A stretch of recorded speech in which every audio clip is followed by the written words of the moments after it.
If you want love, you must create it yourself.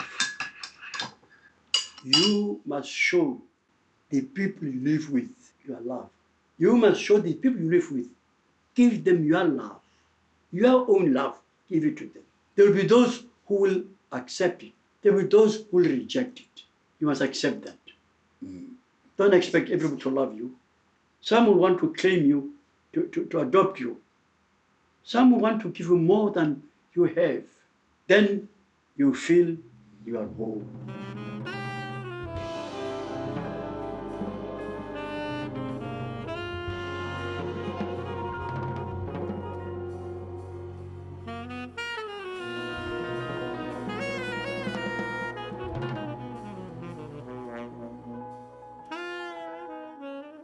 Welcome to season 2 of Are We At Work? We are your co-hosts.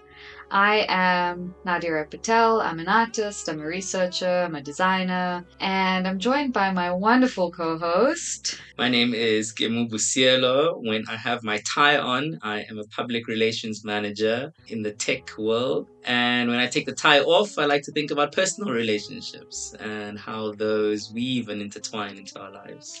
Season 1 of Are We At Work focused on people's career paths and work relationships. Season 2 takes a slightly different focus. The theme of season 2 is labors of love. Researcher and legal scholar Tiffany Ibrahim, and brains behind Are We At Work. Tiffany has been in conversation with a range of wonderful people, and here the conversations shift to love, relationships in these explorations of love.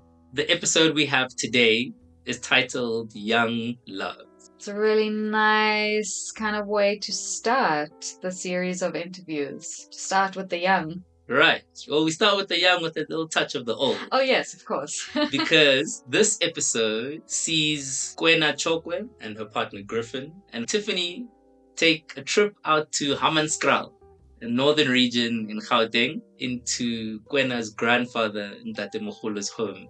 Ntate Mogolo brings them in for some tea and a conversation about love. Ntate Mogolo, who graciously welcomed Tiffany and the gang into his home, is a retired school principal. Kwena, his granddaughter, is an independent photographer and actress. And Griffin, her partner, is an independent consultant. There are 2 parts to this episode. The first part is with the aforementioned Ntate Mogolo and his gang. The second act of this episode sees Tiffany come back to Johannesburg as she sits with 2 budding lovers about to commit the rest of their lives to each other. Lauren Barkhuizen and her partner Rob Scher in Rob's childhood home in Johannesburg. Robin Scher is a senior specialist writer at Razor PR, and Lauren is a clinical psychologist. And please do stick around, as will be a common theme throughout the entire season. Each co-host will take a turn sitting with Tiffany Ibrahim, picking her brain, teasing out some thoughts and feelings, and her reflections on the episode that's just been shared. So this episode, it examines the idiosyncrasies of a young love. It asks how we build the right foundation for a young love to grow old. It explores not only what love is, but also how to love. And as we mentioned, it's beautifully guided by the wisdom of Ntate Mogolo.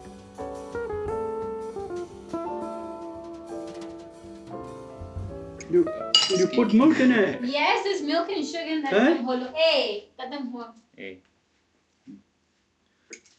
Hey, so it's a good salad. Everything is in here. Tato prepared it the way you like it. Maybe what it's been like to come here? To come to Hammanskraal? I know we spoke about it in the car, but you can say. Where did I start here? How far did I go here? What do you mean? I don't understand. It's fine. You can just talk. Yeah. Yeah, anyway. It can hear you. How do I go? I want to put it this way. I didn't grow in a location. I grew in a place what is called homeland, where you have a chief, where you bought yourself a plot, that group that lives there. And in that, we have a head man, In where? Tell me where in South Africa? Petersburg. Petersburg. I brought you Petersburg in a homeland, under a chief. Whatever we do, the old people come together and discuss and suggest a plan of that village. It's just a question. She has a question. Yes, what's your question? What do you want now? Ntate Mogolo, scared. Do you not remember a time when you were young and right, but the old Young and correct? correct. Yes. Yes. But the old people around you were out of date and actually making the wrong decisions, but you couldn't say anything because you were young. We were taught to do the right things. And they tell us, we show us the right things. People are no more together. They are no more together. Everybody wants to see himself as a leader. Do you have anything else you want to tell me about love? Eh? Yeah. Today, no more love. One, we don't fear God because there are so many gods. We have created our own gods. So the real God is not respected. We don't fear God. We don't fear God. We don't fear God because we have our own creation. And what do you think about young love? Young love is worse. They meet at the age immature. Let me put it, immature age. They don't wait to be aged. You say you're now an adult, you can do this. They put their places. They put themselves in their own places, in positions. What advice would you give Kwena and Griffin? Now that you've been through love, is there anything you want to say to them going into their journey? With the gentleman, Yes. I think he sees himself. He sees he's at home. I want to jump in before we move and just reflect on how much I loved the teaspoon in the teacup. How great. It was such a special sound. It really transports you to the moment where they're sitting together. It's such a locating device also for this kind of conversation. So I just want to say I really loved that. You really feel like you're there having tea with them. Like you're there with them, Yeah. exactly. So that was Ntate Mogolo, Kwena, and her partner Griffin. We now leave Hammanskraal and we come back to the leafy suburbs of Greenside, Johannesburg. And we're about to delve into Rob and Lauren as they take us through how they found themselves about to take this massive leap of faith into spending the rest of their lives together. So I'd very much say to Lauren that, my intention is that if this is something that you would want, I would want it too. But also, it's okay if we don't. But why? Why did you want it? Oh, no, well, I wanted to let you know that I was committed and in it for the long haul in terms of my commitment to you and that my intentions were pure. But why did you want to be in it for the long haul? Because I want to build a life with you. Okay. I wanted you and my teammates. And for me, the argument for monogamy and this idea of not even marriage, but like a long-term partnership is that it makes it easier to go through the mess of it all with a solid partner, solid teammates. I quite like the opportunity to have an experience of trying to do this long-term relationship thing. I would like to go deeper with Rob and experience life's trials and tribulations and get to know him and me as we change. But I think it's an amazing opportunity to sign up for. So I'm signing up for that chance. To love, I guess, is this idea of being the experience of being, this idea of being, which is something that's more grounded than the heights and ecstasy of love, right? Going on being. Yeah. that's something that has guided, I think, how I see our relationship and the foundation upon which I believe that it's built. We both acknowledge that that's what we're in it for. You've always got to find something to believe in, whatever that might be. And yeah, I don't know. I've certainly found things to believe in. Sure, divorce happens and it will continue to happen. Sure, loss happens and it will continue to happen. But there's something else that is clearly keeping the thing inside us alive. And as cliche as it may sound, my theory is that it's love. I believe that strongly, yeah.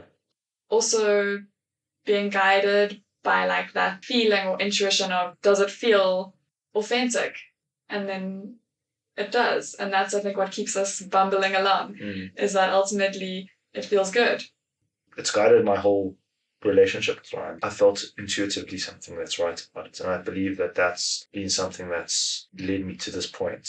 I mean, I'm sure like anyone who is getting married or whatever says this, but I do feel just so lucky online and aware that you can't predict and you can't control for life and what can happen. But that I'm going in with that belief. As much as we can put those intentions out onto a table and the feelings can be mutual, things just don't always work out for people who do that. And when it does, I feel privileged to just have witnessed it. And I'm wondering how you're feeling about the relationships that happened but didn't come to this. Because of the double whammy of Christianity and a long-term boyfriend from the age of 18, it was hard for me to see my previous relationship as a success, even though it ended. But it actually really was. And it's taken lots of therapy to learn to let go and not feel guilty to love again, or not feel scared to, or believe that I can. So with regards to previous relationships, I'm so grateful for them because I learned from each one of them and for the people that taught me. And I'm sorry to those people who maybe had to teach me things at their own personal cost sometimes, because we all have to learn, make mistakes, fortunately hurt people, and not to say we won't continue. And I've certainly hurt Lauren, and I've always tried to learn from those times and be better and do better. So yeah, we're saying that we like hurt each other and then we're able to talk about it, but we still struggle with that a lot. Like we really struggle to sit in the discomfort. We just want to be things to be okay between us a lot of the time, which sometimes maybe stifles either of us at times, because then we become like we become anxious if things are not good between us. So that's something we're practicing, is allowing things to not be good between us like for a bit longer. We both struggle with that. Glad you mentioned that. It's something we don't fight, but yeah, we just are both conflict avoidant people. Yeah, we fight more. Yeah. I mean, a big theme of my therapy was how to get more in touch with anger and stuff. I think it's helpful not to always villainize conflict. Exactly. Yeah. And to also be like, wow, you were willing to go through this horrible experience for our sake, which love is to suffer.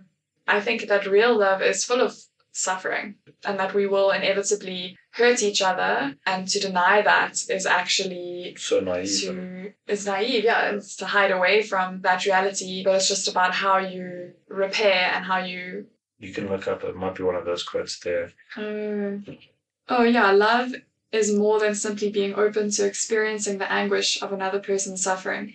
It's the willingness to live with the helpless knowing that we can do nothing to save the other from his pain.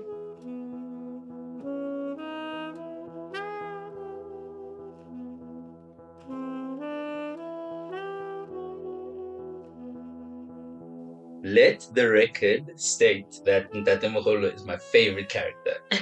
I haven't even finished listening to all the episodes, all the acts, and I know without a doubt that this is the superstar of the show. Let's start by asking you to take us to Hammanskraal. How did we get there? So I think the first thing to state is that Kwena was visiting South Africa at the time, and one of the big events that she was attending when coming home was Ntate Mogolo's 101st birthday. Oh my God. So the man... 101. Yeah. And I mean, his faculties are so strong. He's so lucid. And aware and present. And I don't know if you looked at the pictures that I are did. there. Like with this body. Loved it. Love it. Like he's looking good, you know? That was my first interview for the season. And I thought, okay, let me just try, because I realized that I wanted to do different kinds and forms of love. And I thought grandfather, granddaughter is a beautiful opportunity. And when else am I going to have the chance to do their personalities combined? Griffin was so kind in saying he would drive us, which was like an hour and a half away. Got there and it was way too hot. It felt like 40 degrees. And so we couldn't sit inside the house, which was the better sound incubator. And we sat under this beautiful mango tree and we were eating mangoes and just chatting about his life. That conversation was luck of the draw, him insisting that now it's tea time and we can go into the house because it's not so hot. And then I caught the most gorgeous footage of him just speaking freely and interviewing himself and giving us some really beautiful provocations on like his perspective as an older person on younger love. And I love that he also represents another generation, like coming from an apartheid history, but also from a rural homeland background. And I especially wanted the dynamic between Kwena and him. And it happened. As short-lived as it was, it doesn't matter because it's beautiful. And it also taught me like how you think you're walking into the situation and you're getting the interview. But the interview tests you. You have to push through something else and then the real interview starts. Yeah, I mean, I really like the how of this act. And I think part is serendipitous, that the Mogolo happens to invite you in for tea, and then this and you hear the teaspoon. Right, this beauty unfolds. I mean, I think part of it also speaks to your testament in terms of learning your craft, you know, giving space to these moments, these unplanned moments. It's charming and very human, and I like it. But yeah, curious as to how or why it made it through the edit. Yeah, it's not about having the perfect script play out. It's also about making space for those very soft and unpredictable moments and surprises. You can almost imagine the scene however you want it because you have all of these audio cues to give you a sense. And it's dynamic, you know, there's Kwena serving him tea. You hear about this Tato character, but you don't really hear him. Griffin and I are sort of chatting. We're all just characters on a stage. And it made me laugh and it shifted something in me when I re-listened to it. So home is a concept that Ntate Mogolo speaks quite a lot about. When he speaks about love, he says, you know, some will want to give you more than you have, then you'll feel you are home. When you ask him if he has any words of advice to give Kwena and Griffin, I mean, it's such a beautiful moment. First referring to him as the gentleman. And then he says, I think he sees himself. He sees he's at home. So I'm curious as to how you responded to that. And what do you think home means in the framework of love? Kwena and Griffin got engaged 3 months later. After the interview? After the interview. Oh, wow. So it's like this perfect prediction of their future. I also found it profound because Kwena and Griffin are not from the same place in the world. He's this Japanese American. He's from Colorado. Kwena's this Tswana girl who grew up in Edenvale and then left and has lived around the world. To say that they represent each other's home, these people who have come from extremely different walks of life and have managed to find each other and are not living in their home areas. Kwena's not living in South Africa. They're also not living in the US where Griffin is from. They're living in a third part. I love that they can represent home to one another even though they live in unfamiliar territories. Home is also such a beautiful way to describe love because it describes people who are settling by choice. And even though there's so many variables around why people stay together or why they don't, the concept of home is so universal in its feeling that I think you automatically know what he means. You don't have to think of home as a solid house on a street in a certain place. That it can be that, but at the same time, it can be that we're living out of each other and maintaining each other. And a relationship is a place to go back to feel safe in, to feel secure in. And I love all of those sort of connotations that people or love as home can bring. And I think it sets Robin and Lauren up very nicely. Perfectly. I mean, one of my notes here, Rob mentions to coexist, to love, I guess, is the idea of being in the experience of being. Like this idea of being, which is something that it's more grounded in the heightened ecstasy of love. I guess what Rob is implying is that there's this initial thing that draws us, this heightened ecstasy. But that's not the thing that keeps us. He speaks to a very ordinary, if even mundane, sense of just being. coexisting with another person. And I think that's what home is. I liked it, and that's why I put them straight after Kwena Griffin and Ntate Mogolo, because they continue. Like, if you think of the different acts holding batons, a relay, I think they pass the baton on from one to another without also going too far in over romanticizing love. Because Lauren comes in and says, but pain and suffering is love too.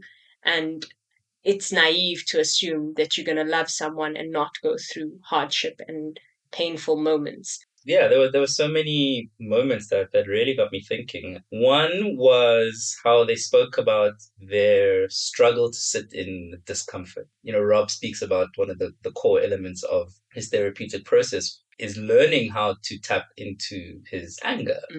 So yeah, what are your thoughts on anger, on conflict resolution mechanisms? Yeah, so I do want to clarify to listeners that we're not like okaying domestic violence, because that's not what they're talking about. At all, yeah.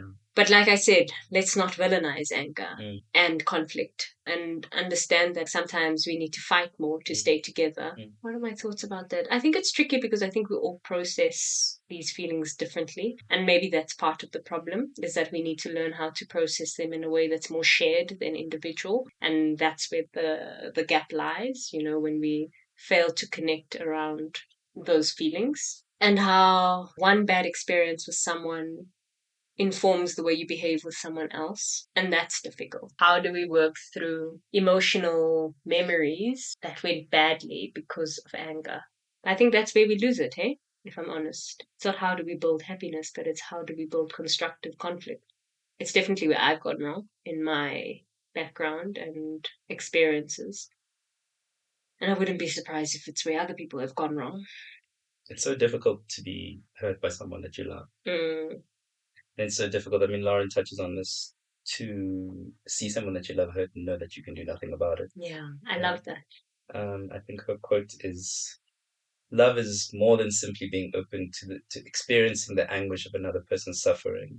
I'm going to pause here because she actually mentions the magnetism in someone being willing to suffer for you. They're speaking about conflict, and she says, this thing shouldn't be villainized, because how wonderful is it that this person is willing to fight with you because they love you so much, and that they know that this fight, like, you're not fragile. This thing is not going to break you. You know that you can go through this together. But back to her quote. So she says, love is more than simply being open to experiencing the anguish of another person's suffering. It's the willingness to live with the helpless knowing that we can do nothing to save the other from his pain. Oh, that's tough. Yeah, I think that's the real challenge of love. It's how do you recognize that you can't stop or prevent someone from feeling pain outside of what you bring.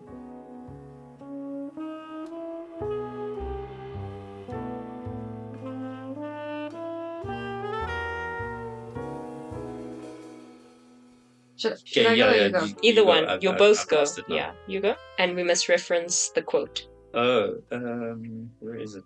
Okay, just put it in. Hey, Kimo. So, in this episode, Lauren references a quote, which goes along the lines of love is more than simply. Do you know where this comes from? Yes, so the quote is from the late psychotherapist Sheldon B. Kopp, from a book titled, If You Meet the Buddha on the Road, Kill Him. That is a fantastic title. Wild, eh? It's me now. Me a second. Don't worry. Are We Our Work is an independent research project and podcast anthology series centered around questions of love, fulfillment, relationships, identities, and work. Co-hosted by Nadia Patel and Kimo Bosielo. This episode was produced and edited by Tiffany Ibrahim, sound design by Joao Orekia, music by Vuma Levine, illustration by Softwork Studio, and web design by Sky Quadling. To stay up to date with the project, please check out Are We Our Work on Instagram. Thanks for listening, everyone. See you soon for the next episode. See you next week.